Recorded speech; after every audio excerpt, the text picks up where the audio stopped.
How to change Discord email address. If you want to change the email address on Discord, it's actually quite very simple to do so. All you have to do is open up the Discord app, and this is the kind of interface you will see. From the bottom left, you can see your name and you can see the settings icon, which is the gear icon. So just go here. And once you're here, you can see your current email address. Now I want to change my email address. So here on the right hand side, you can just click on the edit button that you can see.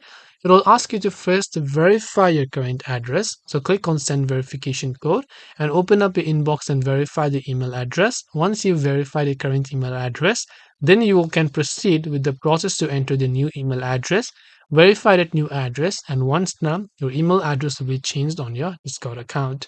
This way you'll be able to change email address on Discord. I hope that this video helped you. If you have got any more questions, feel free to also leave them down below. Thank you for watching till the very end of this tutorial, and as always, see you soon in the next video.